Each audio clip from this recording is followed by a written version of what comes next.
Y'all, this is your boy Sherry's Face, and we're going to talk to you guys about Arrow Season 7, Episode 6, Due Process. We got a lot of progress within the due process. Here's why I say that, man, because in this episode, man, we get so much shit I got to unpack. I'm so fucking hyped. And yeah, do you guys enjoy the festive looking thumbnail? Let me know what you guys think in the comment section below, as well as this. Do you guys think Black Siren is going to go back to her old ways? And do you guys think, in terms of the flash forward, that Dinah in the future has something to do with Felicity Smoke being killed? Although we learned via Dinah that, just about 2 weeks ago, um, Felicity was killed, and being that she ran with the wrong crowd, she went by the code name of the Calculator, which is the nickname by her, which is a nickname that's very familiar with her because her father went by that exact same nickname. And pretty much William just said, "Look, man, there was a time where we all loved Felicity and we all believed in her.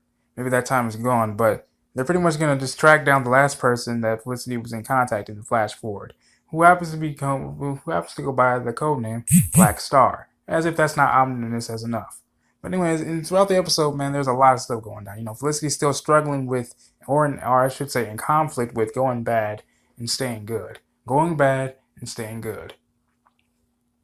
And that's a constant reminder as to just how far she's willing to go for her man and to protect her family and the people that she loves. We see the Team Arrow pretty much did reband together, band things back together, so then that way they can put a stop to Diaz's current heist. With three bombs and looking that pretty much is gonna level Star City. Same thing that we saw in the flash forward with Felicity's plans to level Star City, which didn't make any sense to William, given the fact that how long and how much he knows of Felicity Smoke. Now, I also enjoyed the little bit of comic relief between the flash forward where Dinah and Roy, pretty much rehashing some dialogue where they say, "Oh my God," with pretty much what Roy's saying, "I can't believe that they're grown adults," with pretty much Dinah agreeing and saying, "Yeah, that's because we're getting old." And then we also find out in Roy, we actually learned that there's a certain mark that Oliver that's synonymous with Oliver and possibly Felicity. And Dinah doesn't understand how that's possible, given the fact that I'm guessing only Oliver knows of that certain mark. And Roy said, "Look, between me and you, let's keep this between me and you." Not telling William whatsoever, possibly just to protect him. And so that way, who knows, there could be potential enemies that are still alive that want to see the Green Arrow killed. Now we also see the Green Arrow make his appearance once more, in the final fight, climactic fight where Team Arrow, bands up again to take on to pretty much just put a stop to Diaz's plans with the three bombs to level Star City.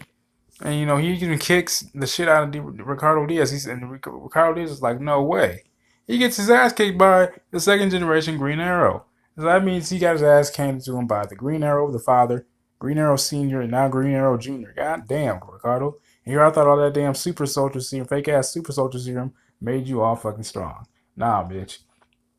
But we even see a very callback to, I believe, I'm going to say season 6 of that, season 5, season 6 of The Arrow, where we saw Ricardo Diaz face Caden James once more and kill him. And Felicity was on that verge too until Black Siren told him, "No, don't do it because we can trade Ricardo Diaz for Oliver Queen, your husband." We've been seeing a bit of a dialogue between Oliver and the Black Siren where she says, "Look, well, she first goes to see, Oliver, and he's like, 'No, fuck you.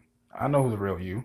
And so Black Siren ends up delivering this incredible speech to the judge trying to get Oliver out of prison, saying, "Look, there's a lot of good in people, man. There's a lot of good in people. It's tough being a hero. Hard heroes have to make the hardest decision and something of that variation."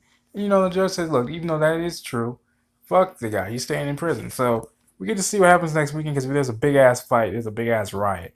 Because Ricardo Diaz pretty much runs the prison as we saw in the damn trailer for next week, man. I look forward to it. I cannot wait to see it. Not only that, but there's just so much, man. We even see, pretty much the team coming together, pretty much arguing with the fact that, oh shit, wait, are we really taking the word of a fucking criminal? Not just that, but then Anatoly's in the mix. We even see Anatoly get tortured by Diaz in the very coming open sequences of the episode, who then gets rescued by Felicity, as I can assume Felicity, Diggle, and so forth in the crew.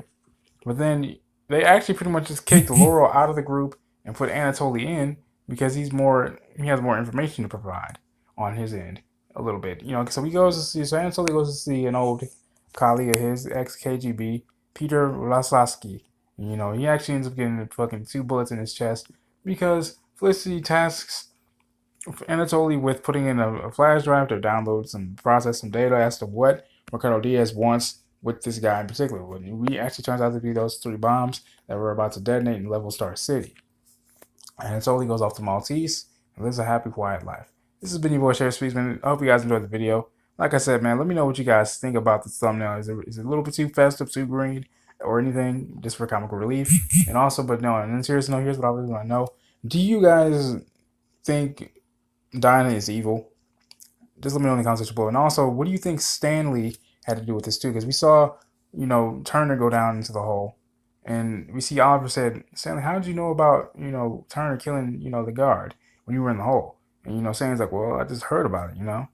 Are you gonna finish that? Now during that conversation, I'm thinking that Oliver was probably gonna tell Stanley, like, look, I'm about to get out. You'll be on your own. Now, Oliver looks at Stanley like, okay. And it makes me really think, like, damn, wait a second. Has Stanley been playing Oliver this whole damn time? Because Stanley gets his ass kicked by the damn guards while he's in the hole. He whines and begs to Oliver. Now, mind you, this is the first time I ever heard this man's name before, so this is still shocking to me that this man's name is Stanley.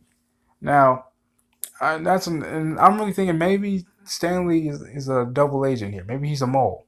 But I hope we get some answers for next week's episode when we see Oliver kicking ass in the damn prison. We hear pretty much Diaz on the walkie-talkie saying, "Look, let's see how you fare up against the whole entire prison." Oliver telling Diaz, "Look, I'm coming for you. I'm killing you."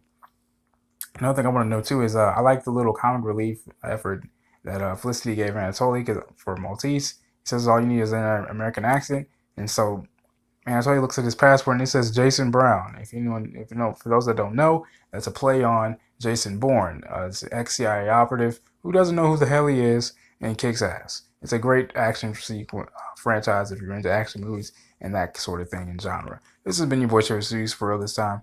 God bless. Make sure you guys hit that like button, hit that subscribe button for more content. If you guys have any requests as to what videos you guys want me to do, let me know in the comment section below. I will be releasing my Eternals video tomorrow as well. This has been your boy Cherry Speaks, man. I love you guys. God bless.